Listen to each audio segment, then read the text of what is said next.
Seguimos en Uruguay Elige, el periodístico de BTV, y le vamos a dar la bienvenida a Pablo Delfino, integrante del colectivo Madres del Cerro. Bienvenido, Pablo, ¿cómo estás? Muy bien, muchas gracias por la invitación. Gracias a ti por estar aquí. Brevemente, para ponernos en contexto, ¿cómo surge el colectivo Madres del Cerro? ¿Quiénes la integran? Bueno, el colectivo Madres del Cerro ya tiene como 15 años congregando sobre todo a las madres de hijos adictos, sobre todo a pasta base cocaína, y ya hace unos 4 años vimos la necesidad de generar una fundación para poder entablar este tema desde otros ángulos, para poder llevar adelante la tarea de acompañar a las familias y a los adictos en la posibilidad de rehabilitarse, ¿verdad? Bien, ¿y cómo trabajan concretamente en la fundación y con las familias?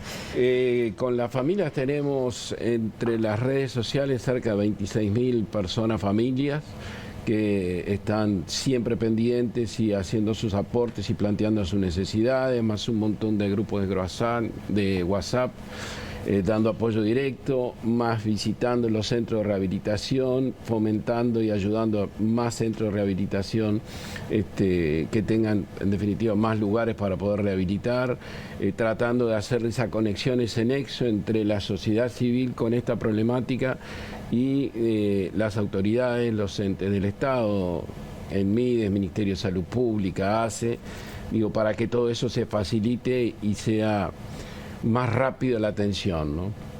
¿Cómo evaluás justamente los centros de rehabilitación, también las estrategias de promoción para evitar, bueno, obviamente el consumo problemático de drogas, entre otras cosas?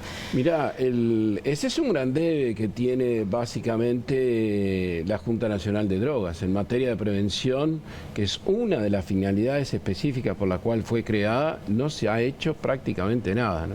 Si sacamos adelante leyes que regularizan y liberalizan, y la parte de obligaciones o tareas que le corresponden esa ley a la Junta directamente no se cumplen. Si alguien puede decirnos qué es lo que ha visto en materia de prevención durante estos 4 o 5 años, durante estos 10, 15, en nada. Y ese es uno de los grandes problemas, porque la principal herramienta que podemos tener en una sociedad para evitar la drogadicción es la educación para el no consumo.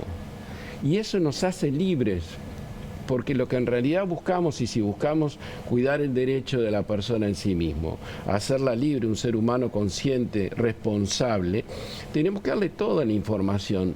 No puede ser que le damos la libertad de consumir lo que se le ocurra, sabiendo que son sustancias dañinas, y no le estamos enseñando, ni mostrando, ni informando cuáles son las consecuencias de consumir esas sustancias.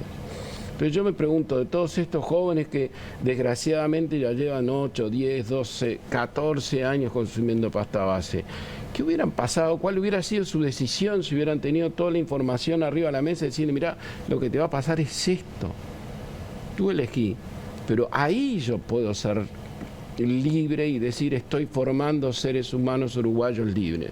Cuando sé los derechos, las consecuencias del ejercicio de mis derechos y la obligación que tengo básicamente con la sociedad.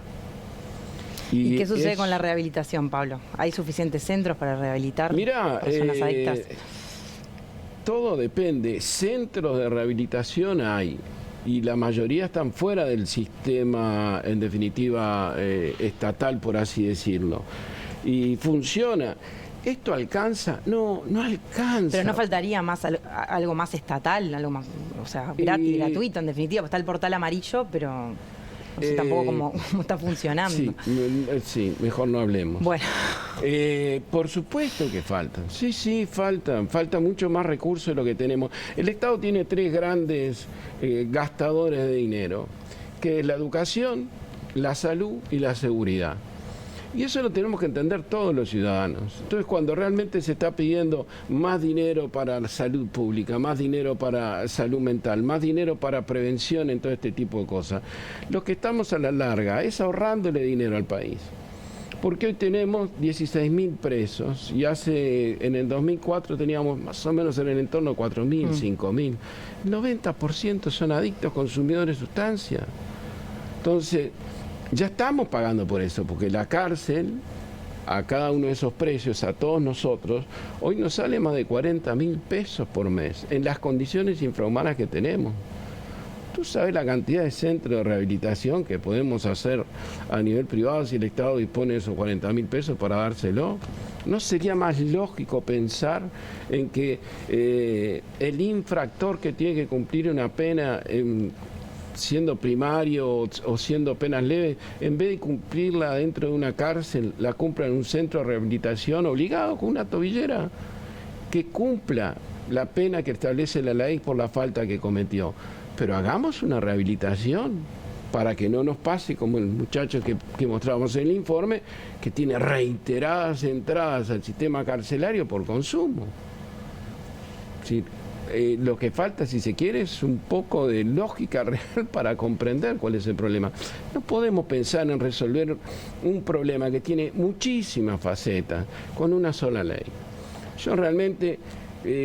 nos termina molestando cuando esta ley no alcanza. Estamos hablando de la internación compulsiva. Que no es internación compulsiva. Ahí te hago una primera apreciación. Tenemos que cambiarle y darle el nombre que realmente tiene. Es un traslado involuntario. Bien. Yo no puedo dejar a la persona 2 meses, 6 meses, 9 meses internada contra su voluntad.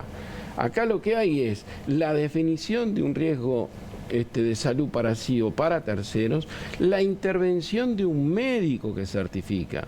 No es cualquier persona, es un médico profesional que hizo sus estudios, que en la universidad le dio su título, y hay un traslado obligatorio por esas razones de salud, de riesgo de vida para sí o para terceros, a un centro asistencial, y ahí otro equipo médico define cuál es el tratamiento.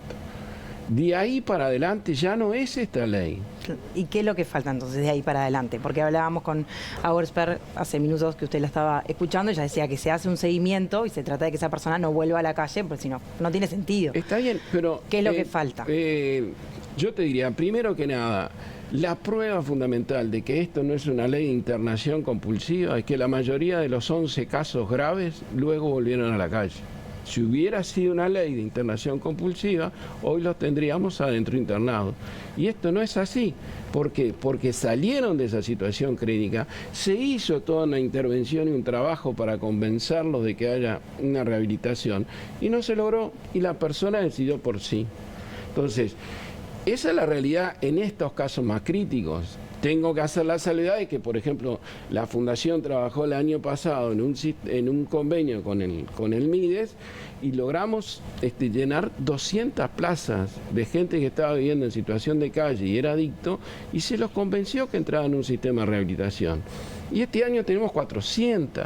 ¿Y se hace seguimiento de esa gente también? Y se hace seguimiento a través de otras fundaciones que también están trabajando con el MIDES, del mismo MIDES. Hay después todo lo que decía Fernanda con anterioridad, casa de medio camino, 24 horas, centros nocturnos. Se está haciendo. ¿Alcanza?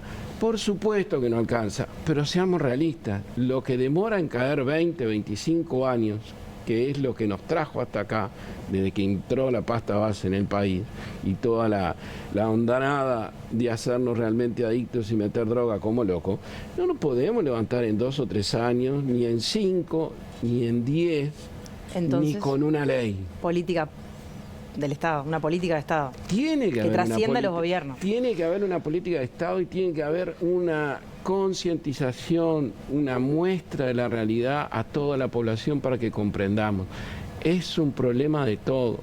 El adicto, cuando se transforma en adicto, es un enfermo. Está definido por la Organización Mundial de la Salud. Es alguien que necesita ayuda médica. No hay otra salida más que realmente poder atenderlo, igual que atendemos una diabetes, igual que atendemos una situación cardíaca o lo que fuera, y tener que prevenir. Y ahí es donde tenemos que hacer el hincapié en educación, en prevención y fortalecer los sistemas de rehabilitación. Entonces se me dice, no, esta ley no soluciona todo el problema. Pues si nadie quiso solucionar con esta ley todo el problema. Lo que tenemos que ir es justamente ir atendiendo los problemas que se transforman en urgencia. Porque acá no estamos hablando de otra cosa, más que de alguien que está corriendo riesgo su vida o es incapaz de poder definir en la situación en que está.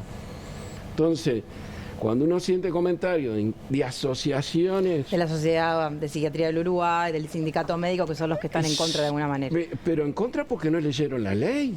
A mí me daría vergüenza si yo honestamente estoy adentro de ese colectivo. Y lo digo con total franqueza, pues es hora de que realmente digamos las cosas como son. Están hablando que hay una internación compulsiva cuando no la hay. Están diciendo que se van a crear centros de internación obligatoria, que volvemos a los manicomios. ¿En dónde dice la ley eso? Yo lo que espero mínimamente de un colectivo que concentra determinados profesionales es que alguien, antes de emitir un comunicado, lea para saber de qué es lo que estamos hablando. No tenemos tiempo acá de desmenuzar todo el informe, todo el comunicado de la Sociedad Psiquiátrica o de una asociación de psicólogos que también salió en contra, o de la del Sindicato Médico, que también la tengo acá, y podríamos hablar 2 horas. Pero, a ver, respetemos por favor la intelectualidad y la capacidad de nuestro pueblo de entender cuáles son las cosas. Chicos, lean la ley antes de sacar un comunicado. Realmente a nosotros, familias que tenemos y padecemos esta realidad, tendría que enfurecernos este tipo de cosas. Pues no, tenemos que dejar todo porque no está preparado el sistema de salud de ACE, no está preparado. Pero mientras tanto, ¿qué? Porque aparte hay una baja percepción del riesgo también de los jóvenes. Mientras tanto, ¿sabes cuál es? Enterramos jóvenes, enterramos hijos de alguien. Como dice eso, cada persona en la calle tiene una historia atrás, tiene una familia, tiene una vida. Digo, y mientras esperamos las condiciones perfectas, enterramos gente en los cementerios. Entonces, tenemos que tener un poquito más de humanidad, de solidaridad, de empatía, comprender realmente que este es un problema, que no lo vamos a resolver en un periodo de gobierno, sea sea el que sea. Pero entre todos tenemos que trabajar para realmente poder lograrlo en el tiempo mínimo que sea, que van a ser 10, 15 años, el tiempo que sea. Pero tenemos realmente que sentarnos todos como sociedad. Una cosa bien clarita, llevamos 12 años con la ley de regulación del cannabis. No digo ni que hay que terminarla y no terminarla. En 12 años no se llamó a todos los colectivos integrantes de esta sociedad para hacer una evaluación. Realmente parece algo insólito, porque si no vamos a ir en la misma. Es decir, creímos que resolvimos un problema y no sabemos cómo nos fue. Pablo, perdón, pero nos tengo que ir. No. La verdad que más que interesante también el punto de vista, además del cerro, que están y que viven y que tienen esta situación, bueno, a la vuelta, en su casa y a la vuelta de la esquina. Por no somos la única asociación. No, por supuesto.